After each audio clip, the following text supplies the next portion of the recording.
Hello everyone. Today we are going to talk about the F word. That's right. All throughout this talk, you're going to hear me use the F word. But what F word am I talking about? Is it the explicit four-letter word that makes everybody's skin crawl when they hear it? No. The F word for today is forgiveness. And I think the funny thing about that F word is that F word is a whole lot harder to use than the other. The other F word tends to just roll off people's tongues, especially when they're angry. That seems to be the word of action. If you want to get someone's attention, you just throw out the F word and you have their attention. But what about forgiveness? What is it about forgiveness that is so hard? What is it about forgiveness that makes it so difficult to give? Now, Mahatma Gandhi said the weak can never forgive. Forgiveness is for the strong. Are you walking around today with someone that you need to forgive? Are you in need of someone else's forgiveness? I think we all at some point in time in our life has needed forgiveness from someone. And I'm sure right now there's someone that you have to forgive. I know for me, there has been people that I needed to forgive, and giving that was not an easy task. But it's a task that needs to take place nonetheless. You see, forgiveness, or should I say the lack of forgiveness, your inability or your unwillingness to forgive, it's not hurting the other person. It's only hurting you. Now I know they're thinking, well, okay, so how is this hurting me? It's not hurting me any. But in all actuality, it is. You see, I think we are all sitting back waiting for those people to come to us going, please, please forgive me. I haven't slept for 20 years because I need your forgiveness. If you're waiting for that, you're going to be waiting a long time, folks. I don't ever see it. I've never had someone come to me pleading and begging for my forgiveness. But by me holding on to that grudge, me holding on to, they don't deserve my forgiveness. They hurt me. They don't deserve my forgiveness. Why should I forgive them? Well, the reason you should forgive them is because by you forgiving them, it's taking the pressure, it's taking everything off of you. You see, what I've found in my past is when I'm holding on to a grudge, or when I'm holding on to an unwillingness to forgive, every thought in my mind, anytime I thought about that person, the first thing that come to mind is what they did to me. Well, I can't forgive them. Remember what they did to me? I can't. No, they don't deserve my forgiveness. As if it's a special gift, or I'm to bestow my forgiveness upon them. That's the wrong way of thinking, and it was the wrong way of thinking for me. Because I realized that when I was willing to forgive them, when I was willing to get over, if you want to use that term, get over it, if I was able to get over what they did to me and was able to forgive them, the pressure that was released off my chest and off my shoulders was unreal. You see, I finally realized that if I'm able to forgive them, when I have that thought about them, it's no longer negative. Now it's a positive thought. Sure, I forgave them, but I never forgot what they did. You'll never forget. But forgiveness is so, so important. I remember growing up, I had some pretty rough stuff done to me. I mean, I was the result of abuse. And I held on to that grudge. I mean, so tightly I held on to it. And it wasn't until finally I said, you know what? I forgive you. that I was finally able to sit back and take a look at my biological father. And I was able to look and see his pain. You see, I wasn't willing to look and see his suffering if I was holding on to that grudge. Because holding on to a grudge is essentially drinking poison and hoping that the other person dies. It doesn't work, folks. Once you're able to let go, once you're able to forgive, it transforms your way of thinking. It transforms your mind. And it opens your eyes to other realities. You see, when I was finally able to forgive was when I was finally able to look at that person and see their suffering. When you're able to look into another person and you're able to see the suffering that that person must have inside, it creates compassion. That's what it does. Not sympathy, but compassion. You start to have compassion for that person because you start seeing their suffering. A prime example would be if you see someone that's truly angry all the time. Imagine how much turmoil they must be in. How much pain must they have inside for them to act the way they act? That breeds sympathy, folks. Not sympathy, but that breeds compassion. It breeds it. It births compassion through you for them. That's one thing that I think that is missing throughout all of the world is compassion for others. I know for me, there's many times that I needed compassion that I didn't get it. And it hurt. It hurt because I needed that compassion. I was striving so hard to get through something, and I could not find anyone with any compassion for me. That makes for a tough situation, folks.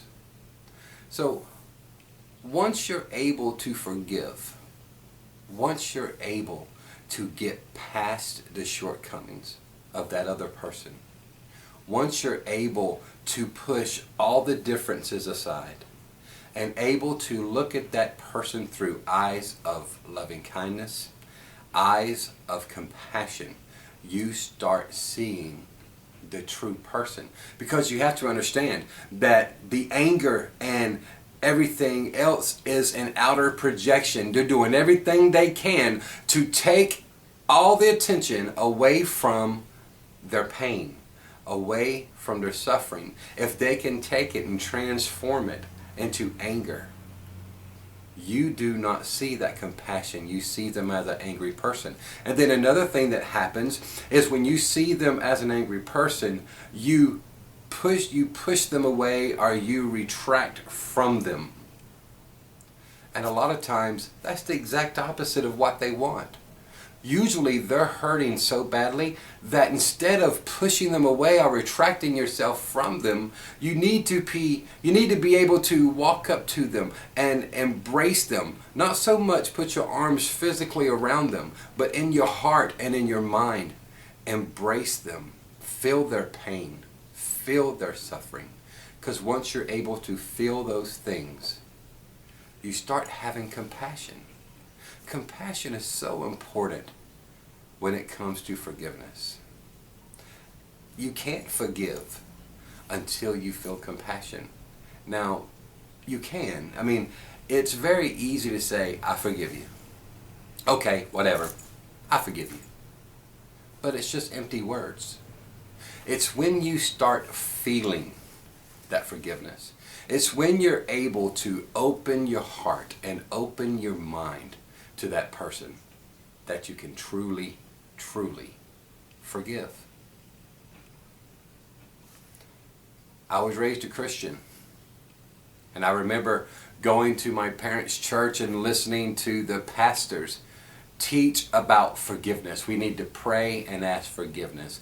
And, listening to the Lord's Prayer, our Father art in heaven, hallowed be thy name, thy kingdom come, thy will be done on earth as in heaven. Then what is it? Forgive those who trespass against us.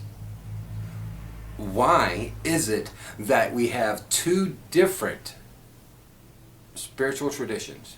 Christianity on this side, Buddhism on this side, and both spiritual masters are teaching forgiveness.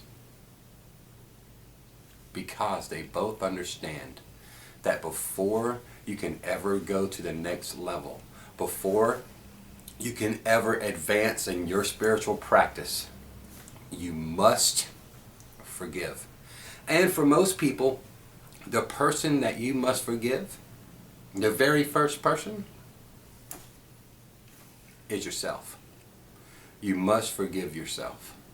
If you cannot look into the mirror and forgive the person staring back at you, there's no way that you'll ever be able to forgive another person, because you have to start with yourself. Understand, you're not perfect. No one is. But at least no one walking this earth right now is perfect. So we're going to make mistakes. We're going to screw up. However, we must forgive ourselves. I mean, we must realize that, you know what, through life, we're going to screw up. It's going to happen. It's going to happen.